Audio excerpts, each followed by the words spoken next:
إن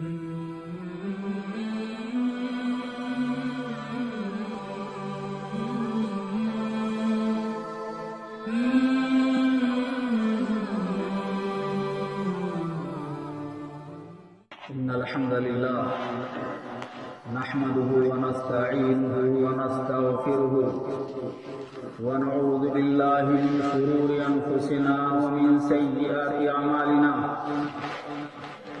من يهده الله فلا مضل له ومن يضلله فلا هادي له وأشهد أن لا إله إلا الله وحده لا شريك له وأشهد أن محمدا عبده ورسوله أرسله بالحق بشيرا ونذيرا أما بعد فإن خير الحديث كتاب الله وخير الهدي هدي محمد صلى الله عليه وسلم وشر الأمور محدثاتها وكل محدثة بدعة وكل بدعة ضلالة وكل ضلالة في النار.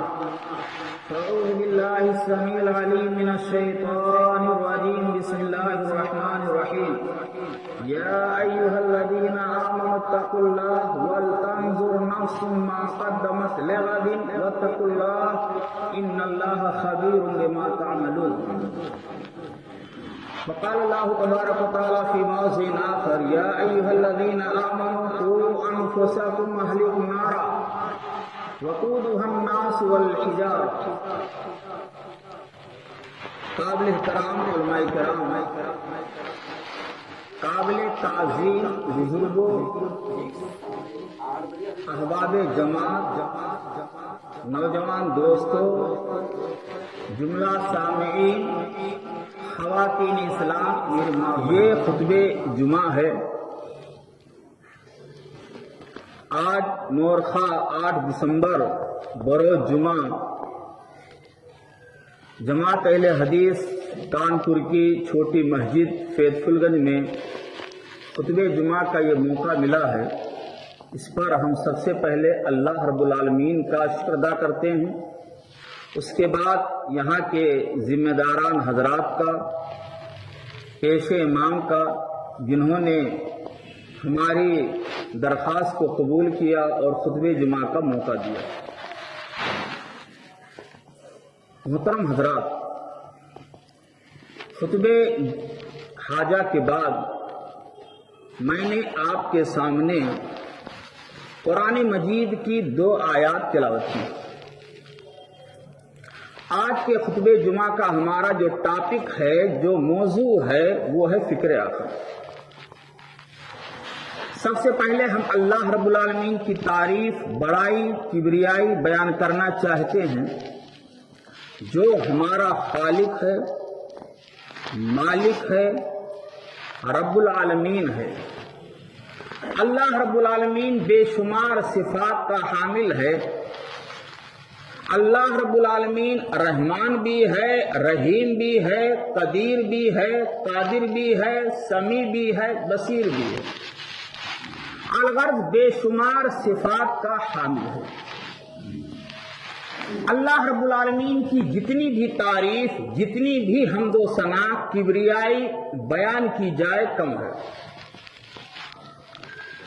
وہ اللہ جو اپنی توحید ربوبیت، توحید الوہیت، توحید اسماء و صفات میں یکتا، منفرد، بے مثال ہے۔ اللہ رب العالمین کے احسانات ہم بندوں پر بے شمار ہیں، ہم انہیں شمار نہیں کر سکتے۔ دلیل اللہ تعالیٰ کا ارشاد وَإِن تَعُدُّوا نِعْمَةَ اللَّهِ لَا تُحْصُوهَا۔ ہم صرف اتنا کہہ سکتے ہیں بندہ ہونے کی حیثیت سے الحمدللہ حمدن کثیرن طیبا مبارکن فی سبحان اللہ بحمدہ سبحان اللہ العظیم۔ اللہ رب العالمین کی ذات کے بعد مخلوقات میں سب سے اہم مقدس ہستیاں وہ انبیاء ہیں، رسولوں کی ہیں، پیغمبروں کی ہیں۔ یہ سب اللہ کے پیغمبر ہیں۔ اللہ کا پیغام بھٹکتی ہوئی انسانیت تک پہنچایا ہے۔ تمام نبیوں پر، رسولوں پر خصوصاً آخری نبی جناب محمد رسول اللہ صلی اللہ علیہ وسلم پر لاکھوں کروڑوں درود و سلام نازل ہوں۔ ہمارا یہ نبی آخری نبی محسن انسانیت ہے، قائد اعظم ہے، نبی رحمت ہے، رحمت العالمین ہے۔ اس نبی کے ذریعے سے ہم کو جو دین ملا، دین اسلام، تمام ادیان میں سب سے گڈ اور بہتر دین دین اسلام، ان الدین عند اللہ الاسلام۔ جو آسمانی کتاب ہم کو قرآن مجید کی شکل میں ملی ہے، وہ تمام آسمانی کتاب میں سب سے بابرکت عظمت والی کتاب ہے، جس کے ایک ایک حرف پڑھنے پر 10 نیکیاں ملتی ہیں، جس کے ایک سورہ اخلاص 3 بار پڑھنے پر پورے قرآن مجید کی تلاوت کا ثواب۔ یہ وہ عظمت والی کتاب ہے۔ اس نبی کے ذریعے سے سیدھا راستہ ہم کو ملا، صراط مستقیم ملا۔ امت محمدیہ کا ایک فرد ہونے کی وجہ سے ہم نبی کے امتی ہیں، اس پر فخر ہے۔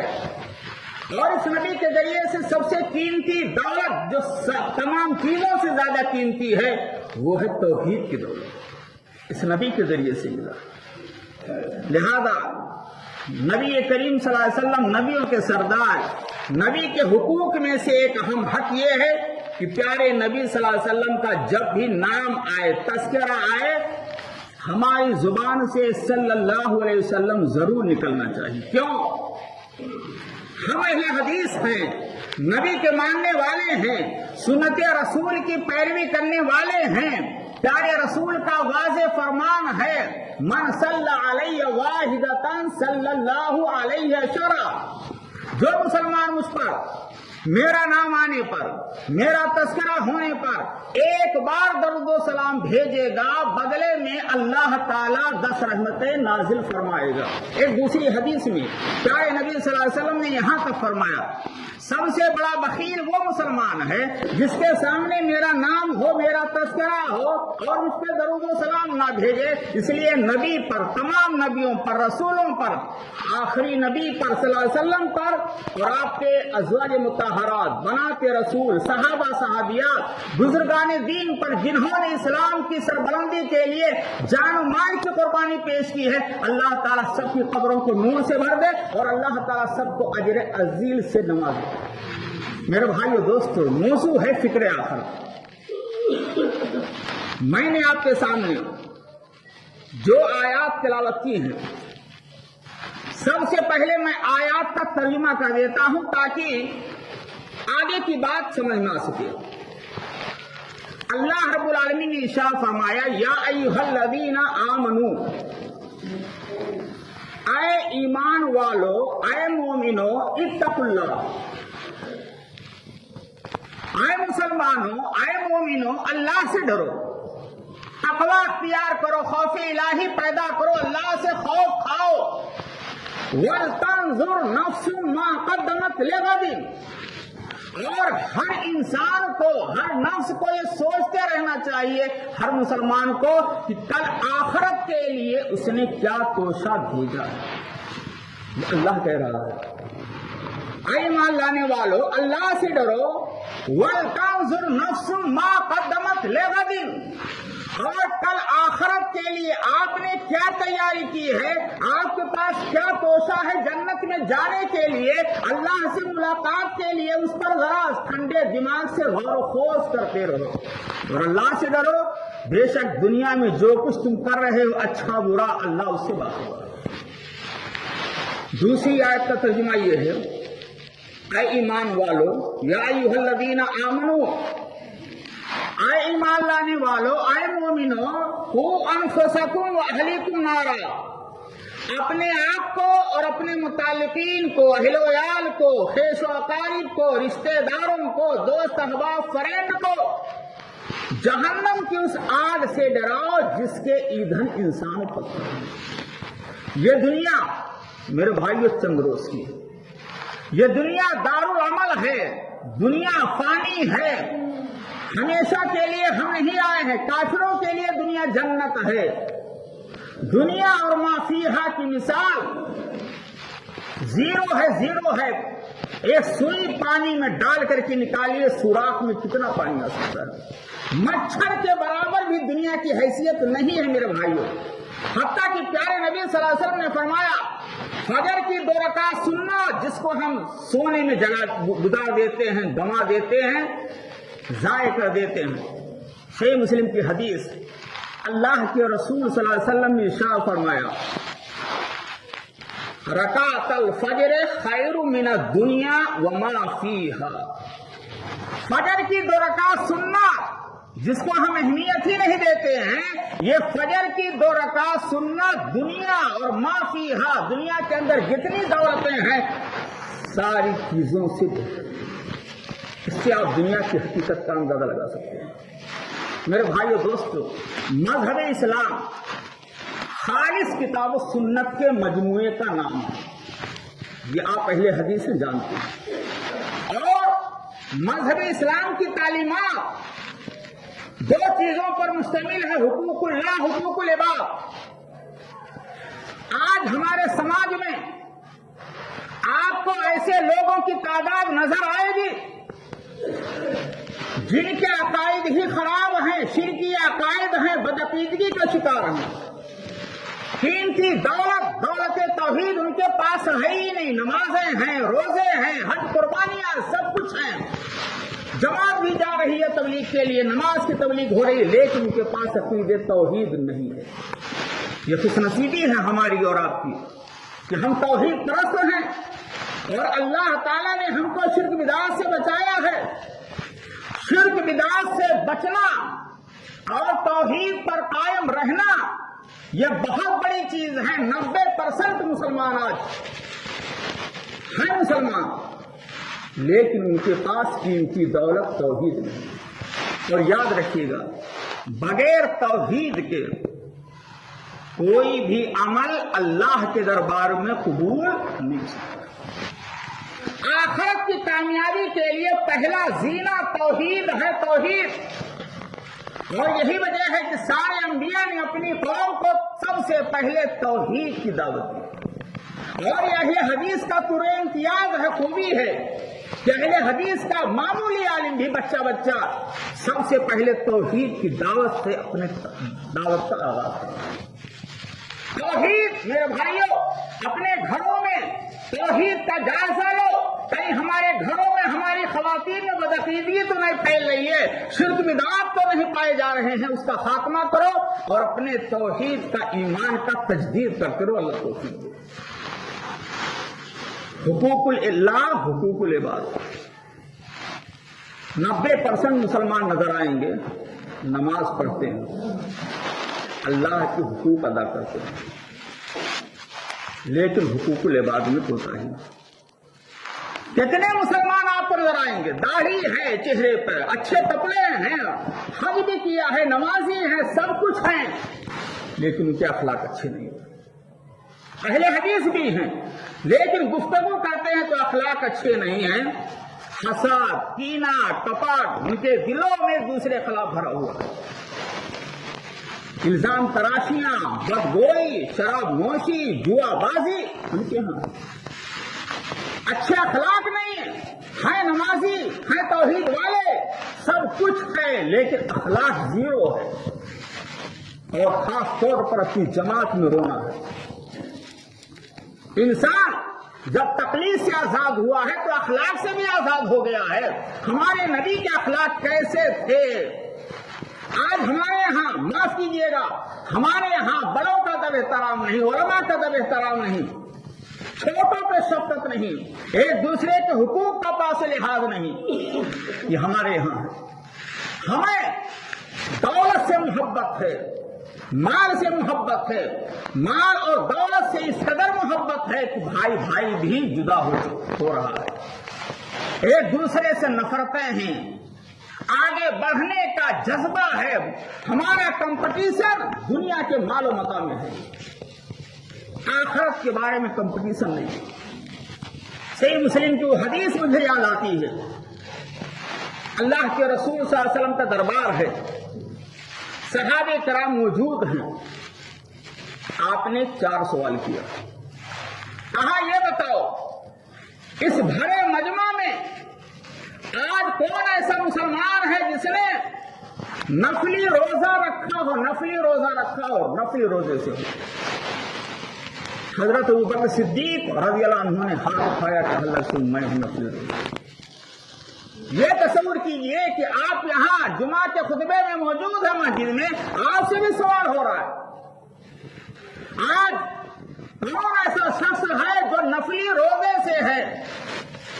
حضرت ابوبکر صدیق رضی اللہ عنہ نے جواب دیا کہ میں۔ پھر آپ نے دوسرا سوال کیا، کون ایسا مسلمان ہے اس مجمع کے اندر جس نے کسی مسکین کو، فقیر کو اپنے گھر بلا کر کے 2 لقمہ کھانا کھلایا ہو پیٹ بھر کے؟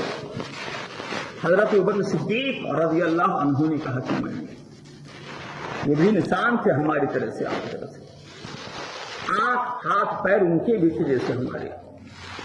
سارے صحابہ کو پیچھے چھوڑا اس لیے کہ ان کے سامنے آخرت کا منظر تھا، جنت کا حصول تھا، اللہ کی رضا خوشنودی تھی، دنیا کی کوئی چیز نہیں تھی۔ تیسرا سوال کیا، اس مجمع کے اندر کون ایسا مسلمان ہے جس نے اپنے بیمار بھائی کے گھر جا کر کے عیادت کی ہو، تسلی کے کلمات کہے ہوں؟ حضرت ابوبکر صدیق رضی اللہ عنہ نے کہا نہیں۔ چوتھا سوال، اپنے مسلمان بھائی کے انتقال پر جنازے میں کس نے شرکت کی ہے؟ کہا اللہ کے رسول اللہ۔ کیا حضرت ابوبکر نیکیوں میں آگے بڑھ رہے ہیں، نیکیوں میں آگے بڑھ رہے ہیں؟ ایک مرتبہ اللہ کے رسول صلی اللہ علیہ وسلم نے کہا کہ نماز پڑھنے والوں کے لیے باب الصلاۃ، توبہ کرنے والوں کے لیے باب التوبہ، زکات دینے والوں کے لیے باب الزکات ہوگا، روزہ رکھنے والوں کے لیے باب الریان ہوگا، جنت کے 8 دروازوں کا تذکرہ کیا۔ حضرت ابوبکر صدیق رضی اللہ عنہ نے کہا کہ اللہ کے رسول، اگر کوئی شخص ایسا ہو جو نماز بھی پڑھتا ہو، روزہ بھی رکھتا ہو، صدقہ خیرات بھی کرتا ہو، توبہ بھی کرتا ہو، سب کچھ جنت کے 8 دروازے کی جو خوبیاں وہ کرتا ہو، بتائیے اس کے لیے کون سا گیا؟ جب اللہ کے رسول صلی اللہ علیہ وسلم نے سنا تو مسکرانے لگے، کہا میں سمجھ رہا ہوں، اور وہ تم ہو، مجھے امید ہے ابوبکر وہ تم ہو، تمہارے اندر 8 خوبیاں ہیں اور تمہارے لیے اللہ اکبر جنت کے 8 دروازے کھول دیے۔ کیا کہنا، کیا جذبہ تھا، کیا فکر تھی! یہی ابوبکر صدیق رضی اللہ عنہ ہیں۔ صحیح بخاری کی روایت ہے، فکر آخرت پیدا کرنے کی ضرورت ہے جو پیغام دینا چاہتا ہوں۔ ان کے پاس ایک غلام تھا، غلام نے زمانے جاہلیت میں کہانت کی تھی، کچھ مال باقی تھا، لا کر کے دیا اپنے آقا کو آزاد ہونے کا، اور انہوں نے بغیر پوچھے کھا لیا۔ غلام نے کہا میرے آقا یہ جو آپ نے مال کھایا ہے حلق کے اندر کیا ہے یہ آپ کو معلوم ہے کون سا ہے؟ کہا میں روزانہ پوچھتا تھا، پوچھنا بھول گیا ہوں۔ غلام نے کہا میرے آقا یہ زمانے جاہلیت میں کہانت کیا تھا، اسی کی رقم باقی کھلا کر دیا، یہ حرام مال ہے۔ اتنا غلام کی زبان سے سننا تھا، میرے بھائی بزرگوں غور سے سنو، بخاری کی روایت ہے، اتنا سننا تھا کہ حرام مال میں نے اندر کر لیا ہے، اور 1-2 لقمہ گیا ہے فوراً انگلی ڈال دی، اللہ فوراً انگلی حلق کے اندر ڈال دی اور الٹی کرنا طے کرنا شروع کر دیا، آپ میں آنسو ہو گئے۔ بعض صحابہ کرام جو موجود تھے کہا 1-2 قطرہ ہی گیا ہوگا، کہا میرے دوست میں نہیں چاہتا کہ یہ 1-2 قطرہ حرام مال میرے آنکھ میں پیٹ میں رہے اور میرے جسم اور خون کی پرورش ہو، وہ حصہ جہنم میں جائے اور میدان محشر میں اللہ کے سامنے جب حساب و کتاب ہو تو میں چہرہ دکھانے کے لائق نہیں، جان چلی جائے کوئی پرواہ نہیں ہے، لیکن حرام قطرہ اندر رہنے نہیں دوں گا۔ یہ وہ مومن تھے، صحابی تھے۔ اور آج ہمارا حال کیا ہے؟ ہمارا حال وہی ہے۔ صحیح بخاری کی حدیث سے پیارے نبی صلی اللہ علیہ وسلم نے فرمایا تھا کہ مسلمانوں پر ایک زمانہ ایسا آئے گا حلال و حرام کی تمیز کھو دیں گے، مال مال مال آنا چاہیے چاہے جیسے آئے۔ آپ دیکھ لیجیے، ایک آدمی ہے، صاحب اولاد ہے، بیٹا کما رہا ہے، ڈرائیور ہے، پوچھا جاتا بھائی صاحب چچا جان آپ کا بیٹا کیا کر رہا ہے؟ نانا کما رہا ہے، کتنی تنخواہ ہے سیلری؟ کہا 15,000 تنخواہ ہے، لیکن بچے کا کہنا یہ کہ سائڈ سے 15-20 ہزار اور آمدنی ہو جاتی ہے اور ماشاءاللہ سب ملا کر کے 30,000 روپیہ پیسہ ملتا ہے۔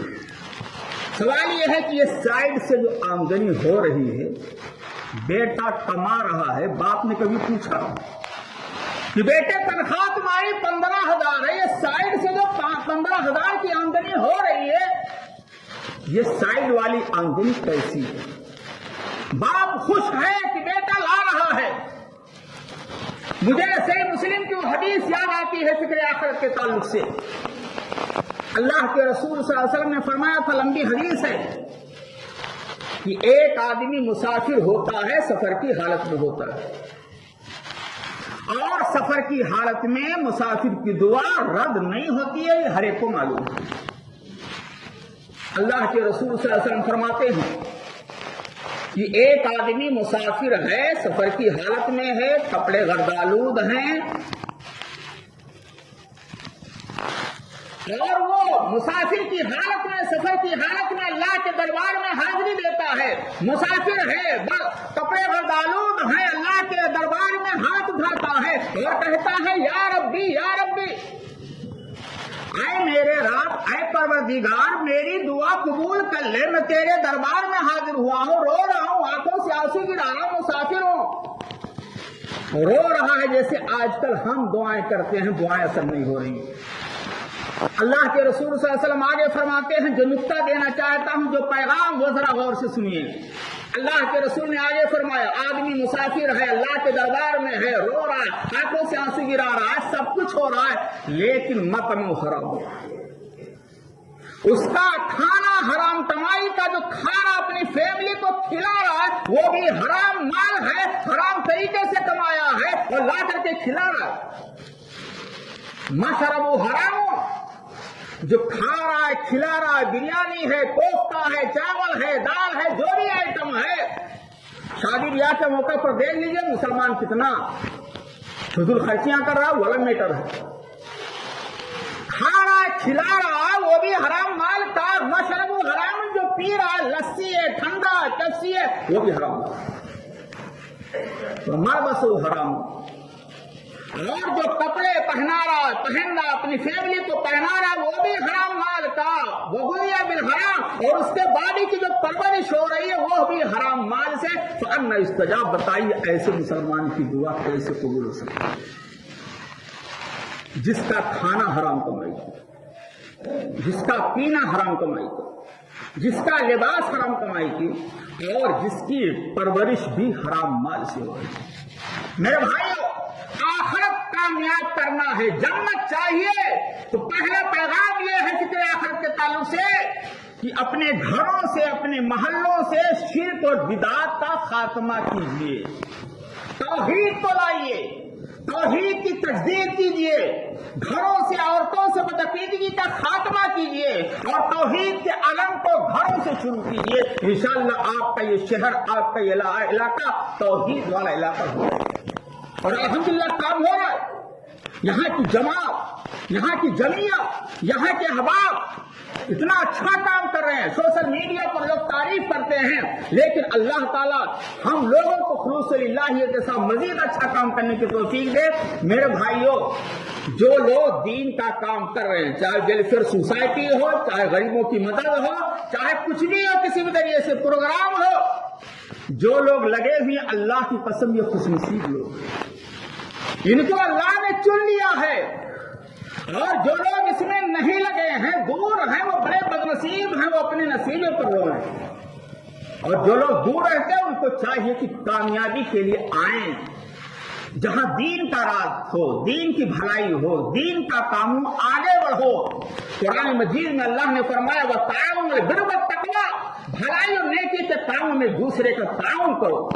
میں تو یہی دعا کروں گا کہ اللہ تعالیٰ اس جماعت کو مزید ترقی دے، اللہ تعالیٰ جو کام کر رہے لوگ، اللہ ان کے اندر مزید حوصلہ لائے اور نوجوانوں کو آگے بڑھنے کی توفیق دے۔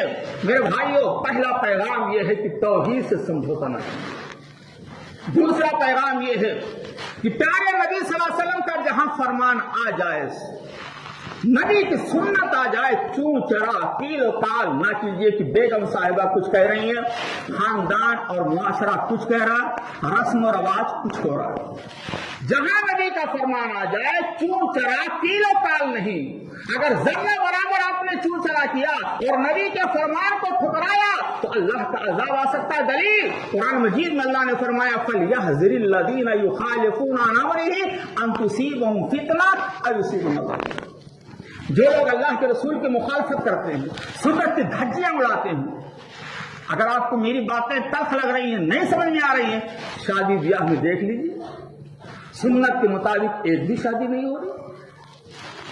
تقریریں سن رہے مولانا، بات اچھی ہے، سب کچھ ہے، لیکن بیگم صاحبہ کے آگے سلنڈر ہو، ماں کے آگے نہیں کچھ پا رہا۔ عورتوں نے مانا ہے، سماج کو برباد کر دیا ہے۔ یہ عورتیں رسم و رواج اتنا زیادہ کراتی ہیں کہ مرد بیچارہ پریشان ہو رہا ہے۔ فضول خرچیاں، اللہ نے کہا وَلَا تُبَذِّرْ تَبْذِيرًا، فضول خرچی نہ کرو۔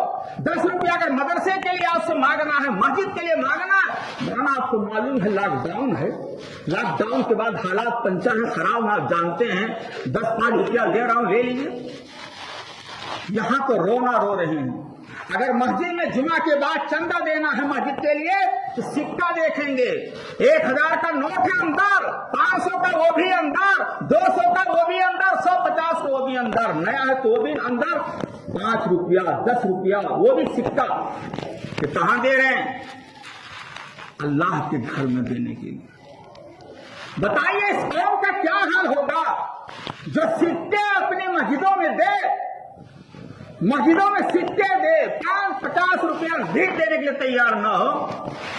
اور اس مسجدوں کا حال کیا ہوگا جس مسجد کے امام 25-25 30-30 سال پڑھاتے ہوں اور ان کی تنخواہ معقول ہو جو آپ کی نظر میں ہو۔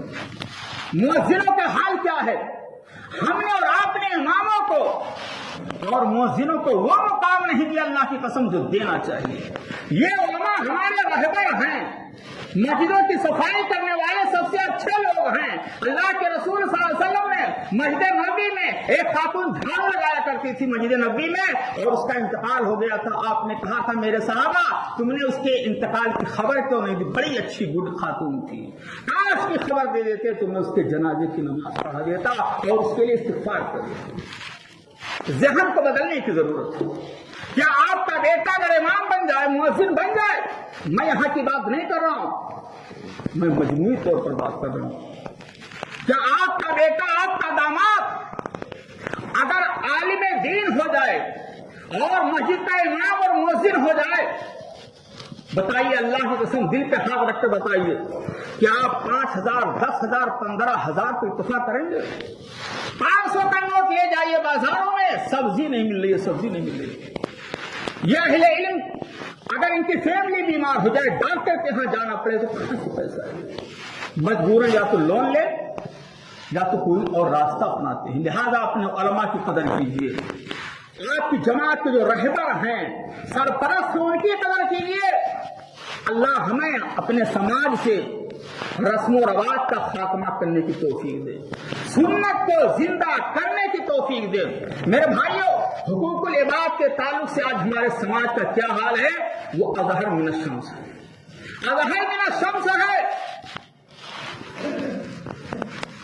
ظلم و زیادتی باب عروج پر ہے، بھائی بھائی کو ستا رہا ہے، بیوی بیوی کو ستا رہی، بیوی شوہر کو ستا رہی ہے، اور ایک بھائی ایک مسلمان پڑوسی کو ستا رہا، کوئی کسی پر ظلم کرنے سے کتراتا نہیں۔ آپ دیکھ لیجیے، معمولی باتوں پر لڑائی جھگڑے، معمولی باتوں پر توتو میں اور معمولی باتوں پر سالہ سال گفتگو بند تھکے تک۔ گھروں کا جائزہ لے لو، ساس اور بہو کا جھگڑا مشہور ہے، نند اور بھابھی کا جھگڑا مشہور ہے، نمازی بھی پڑھتی ہیں، نماز بھی پڑھتی ہے، روزہ بھی رکھتی ہیں، اپنی بیٹی کے تعلق سے سوچ اچھی رکھتی ہیں کہ ہماری بیٹی کے ساتھ ساس کا برتاؤ اچھا ہو، نندوں کا برتاؤ اچھا ہو، لیکن اپنا ساس کی حیثیت سے، نند کی حیثیت سے بہو اور بھابھی کے ساتھ کیا برتاؤ؟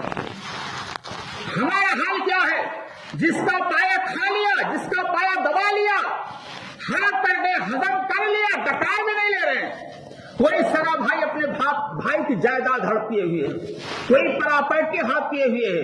ایسے لوگوں کو جنہوں نے ظلم کیا ہے، دوسروں کی جائیداد پر ہڑپ کر کے اور اس پر ناجائز قبضہ کیے ہوئے ہیں، میں ان کو یہ پیغام دینا چاہتا ہوں خطبہ جمعہ کے ذریعے سے میرے بھائیوں، کہ جو لوگ صاحب اولاد ہو اور اپنی اولاد کی دنیا بنانے کے لیے اپنی آخرت برباد کرتے ہو، پیغام یہ دینا چاہتا ہوں کہ اللہ کے واسطے اپنی اولاد کی دنیا چمکانے کے لیے، اپنی اولاد کی پراپرٹی بنانے کے لیے، اپنی اولاد کو بینک بیلنس مضبوط کرنے کے لیے اپنی آخرت برباد نہ کرنا۔ یہ اولاد مرنے کے بعد آپ کے کام نہیں آئے گی، حتیٰ کہ قبر میں بھی لیٹنے کے لیے تیار نہیں ہوگی۔ مجھے وہ صحیح بخاری سے مسلم کی حدیث یاد آتی ہے، آنکھوں میں آنسو آ جاتے ہیں۔ اللہ کے رسول صلی اللہ علیہ وسلم نے ایک مرتبہ صحابہ کرام سے پوچھا تھا کہ میرے صحابہ یہ بتاؤ، منی مفلس اور کنگال کسے کہتے ہیں؟ صحابہ کرام نے کہا کہ ہماری نظر میں مفلس وہ شخص ہے جس کے پاس دینار اور درہم روپیہ پیسہ نہ ہو، کنگال ہے۔ آپ نے کہا نہیں، یہ دنیاوی اعتبار سے مفلس ہے۔ حقیقی مفلس وہ ہے جو دنیا میں نمازیں پڑھا ہوگا، روزہ رکھا ہوگا، زکات دیا ہوگا، نیکیوں کے انبار لگے ہوں گے، لیکن دوسری طرف کسی کو مارا ہوگا، کسی کو ناحق قتل کیا ہوگا، کسی پہ الزام تراشی کی ہوگی، کسی کا خون بہایا ہوگا، کسی کی جائیداد ہڑپ کی ہوگی، اللہ کا دربار ہوگا، میدان محشر ہوگا، ظالم کھڑے ہوں گے، مظلوم کھڑے ہوں گے، کوئی کہے گا پروردگار یہ ہمارا سگا بھائی ہے، بٹوارے میں ہم کمزور تھے، ہماری جائیداد، کمرات، زمین سب ہڑپ کر لیا۔ کوئی کہے گا پروردگار میں اس کا پڑوسی تھا، کمزور تھا، یہ دولت کے نشے میں چور ہو کر کے ہماری پراپرٹی اور دکان پہ ناجائز قبضہ کر لیا۔ کوئی کہے گا رشوت دے کر کے اور مقدمہ اپنے حق میں کرا کر کے ہماری زمین پر قبضہ کر لیا۔ کوئی کہے گا اس نے ہمارے بھائی کو مارا تھا، ہماری گردن اڑائی تھی، ہم پہ الزام تراشی کی تھی، مظلوم کھڑے ہوں گے، فریاد کریں گے۔ منظر تصور کرو میرے بھائیو کیا حال ہوگا، وہاں کوئی کسی کا پرسان حال نہیں ہوگا۔ اللہ کہے گا یہ مظلوم بیچارے فریاد کر رہے ہیں، ظالم کے بارے میں فرشتوں سے اللہ حکم دے گا کہ ظالم کی نیکیاں لے لی جائیں اور مظلوم میں تقسیم کی جائیں۔ روزہ، نماز، صدقہ، زکات جو بھی نیکیاں تھی سب ختم، ابھی فریاد باقی ہے مظلوم کی۔ اللہ کہے گا مظلوم کے گناہ کو ظالموں پہ لاد دیا جائے اور ظالم کو گھسیٹ کر کے جہنم رسید کر دیا جائے۔ کیا عجیب منظر ہے۔ ایک حدیث میں تو پیارے نبی صلی اللہ علیہ وسلم نے یہاں تک فرمایا تھا، حضرت ام سلمہ رضی اللہ عنہا بیان کرتی ہیں کہ اللہ کے رسول صلی اللہ علیہ وسلم نے فرمایا کہ میرے پاس 2 آدمی مقدمہ لے کر آتے ہیں، معاملہ لے کر آتے ہیں۔ ایک آدمی چر زبان ہوتا ہے، باتونی ہوتا ہے، غلط بات کو اتنا اچھا انداز میں پیش کر دیتا ہے، دلال فرار ہوتا ہے کہ میں اس کو ماننے کے لیے تیار ہو جاتا ہوں، اور ایک آدمی بیچارہ صحیح پر ہے، حق پر ہے، لیکن وہ اپنی بات نہیں رکھ پاتا ہے۔ میں دونوں کی بات کو سنتا ہوں، انسان ہوں، فیصلہ کرتا ہوں۔ اگر ہم نے دوسرے کا حق چھین کر کے دوسرے کو دے دیا، فیصلہ غلط کر دیا، تو یہ سن لے جس کو مل رہی ہے، میں اس کے لیے جہنم کے آگ کا ٹکڑا کاٹ کے دیا۔ کہاں گئے ہمارے وہ بھائی جو رشوت دے کر کے دلالی اور فراڈی کے ذریعے سے اپنے مسلمان بھائی اور پڑوسی کی جائیداد کو ہڑپ کر لیتے ہیں اور مقدمہ جیت کر کے لڈو بانٹتے ہیں؟ لڈو بانٹنے سے وہ زمین جائیداد آپ کی نہیں ہو سکتی ہے۔ آپ خود حرام کھا رہے ہیں، اپنی فیملی کو کھلا رہے ہیں۔ آج ہمارے سماج کا حال کیا ہے؟ معمولی باتوں پر جھوٹ بول لیں۔ مسلمان جھوٹا نہیں ہو سکتا ہے اور اس جھوٹے آدمی کو اللہ ہدایت نہیں دے سکتا ہے۔ جھوٹ بولنا یہ گناہ کبیرہ ہے، جھوٹ بولنا یہ کافر کی پہچان، مشرک کی پہچان، منافق کی پہچان۔ اللہ کے رسول صلی اللہ علیہ وسلم نے فرمایا تھا آیت المنافق ثلاث، منافق کی 3 نشانیاں، اذا حدث کذب، جب بات کرے تو جھوٹ بولے۔ آج کہا جاتا ہے مولانا بغیر جھوٹ بولے کاروبار نہیں۔ صحابہ کرام کیسے کرتے؟ جھوٹ کا سہارا لیا جا رہا ہے، اور اس موبائل نے تو اور ہی جھوٹ بولنے پر مجبور کر دیا ہے۔ یہاں بول لیں تو میں لکھنؤ پہنچ رہا ہوں، دلی بس آ رہا ہوں 2 منٹ میں، یہاں چائے پی رہے۔ جھوٹ بولنا یہ مومن کا شیوا نہیں ہو سکتا ہے۔ جو لوگ جھوٹ کا سہارا لیتے ہیں، میں ان کو پیغام دینا چاہتا ہوں، مرنا ہے اللہ کے سامنے حاضر ہونا، کیا جواب دو گے؟ وَإِذَا وَعَدَ أَخْلَفَ، منافق کی ایک علامت یہ ہے کہ جب وعدہ کرے تو وعدہ خلافی کرے، وعدہ خلافی بھی وعدہ، بات کے پکے ہیں نہیں، بات کے کچے ہیں، وعدہ کر لیا کون نبھاتا ہوں نا، وعدہ تو سب کرتے ہیں۔ وَإِذَا اؤْتُمِنَ خَانَ، یہ سب سے اہم مسئلہ ہے، جب امانت رکھی جائے تو امانت میں خیانت کرے۔ امانت کی بے شمار قسمیں ہیں، یہ مساجد، یہ مدارس، آپ کے پاس امانت ہے، آپ کی اولاد آپ کے پاس امانت ہے، جسم کے اعضاء، ہاتھ، پیر، آنکھ، ناک، کان، یہ اللہ کی عطا کردہ امانت ہے۔ اگر آپ غلط نگاہ ڈالیں گے کسی بہن بیٹی پر تو یہ آنکھ کا زنا ہے۔ گانے سنیں گے کانوں سے، ہمارے نوجوان سن لیں جو راتوں میں دیر تک موبائل استعمال کرتے ہیں اور ننگی تصویریں دیکھتے ہیں، گانے سنتے ہیں، کانوں سے گانے سننا یہ کان کا زنا ہے، اور آنکھوں سے ننگی تصویروں کو دیکھنا یہ آنکھوں کا زنا ہے، اور غلط میسج فارورڈ کرنا اور گندے اشتیا کلمات اور سنٹینس بھیجنا ایک دوسرے کو، یہ ہاتھ کا زنا ہے۔ کہاں ہے آپ؟ ہماری بہو بیٹیوں کا حال کیا ہے؟ ہماری نوجوان بیٹیاں بے پردہ گھوم رہی ہیں، ہمیں کوئی پرواہ نہیں، اللہ نے امانت دی ہے۔ ہماری لڑکیاں موبائل استعمال کرتی ہیں، ہمیں کوئی پرواہ نہیں۔ ہمارے ہاں غیبت عام، چغلخوری عام، معمولی بات پر بات چیت بند ہے نمازی، اللہ والے، سب کچھ ہے، لیکن گفتگو نہیں ہے۔ سگا بھائی سے نہیں بول رہا ہے، شوہر بیوی سے ناراض، بیوی ساس سے ناراض۔ صحیح مسلم کی حدیث مجھے یاد آتی ہے، اللہ کے رسول صلی اللہ علیہ وسلم نے فرمایا تھا، لا يدخل جنت قاطع الرحم۔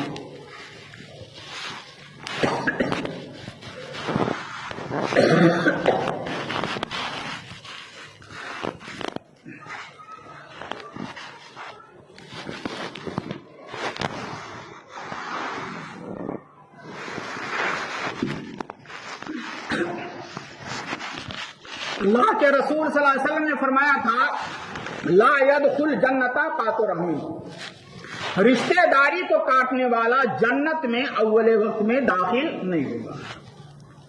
اب دیکھ لیجیے رشتہ داریاں کٹی ہوئی ہیں، معمولی بات پر سال ہر سال گفتگو بند ہے، سال ہر سال گفتگو بند ہے۔ حرام مال کی کمائی ہمارے ہاں ہے، ظلم و زیادتی ہمارے ہاں ہے، لعن و طعن ہمارے ہاں ہے، گالی گلوج ہمارے ہاں ہے، الزام تراشیاں ہمارے ہاں ہیں، جھوٹی قسمیں ہمارے ہاں ہیں، جھوٹی گواہیاں ہمارے ہاں، حتیٰ کہ جہنم میں لے جانے والی ساری چیزیں موجود ہیں۔ رسم و رواج، بدعت اور شرک، جو چیز نہیں ہے وہ سنت پر عمل نہیں ہے، جو چیز نہیں ہے وہ اچھے اخلاق نہیں ہے۔ ہمیں دنیا سے زیادہ محبت ہے، آخرت کی فکر نہیں ہے۔ آئیے ہم سب مل کر کے دعا کریں کہ پروردگار جو باتیں کہی گئی ہیں، کہنے والے کو اور جملہ سامعین کو، ماں اور بہنوں کو حتی الامکان عمل کرنے کی توفیق دے۔ اللہ ہماری ماں اور بہنوں کی اس بات کی توفیق دے کہ وہ پڑوسیوں کو اذیت نہ دیں، اپنے شوہروں کو اذیت نہ دے۔ اللہ اس بات کی توفیق دے کہ وہ اپنی عزت کا پاس لحاظ رکھیں، بے پردہ بازاروں میں نہ جائیں، اپنے شوہر کی اطاعت کریں۔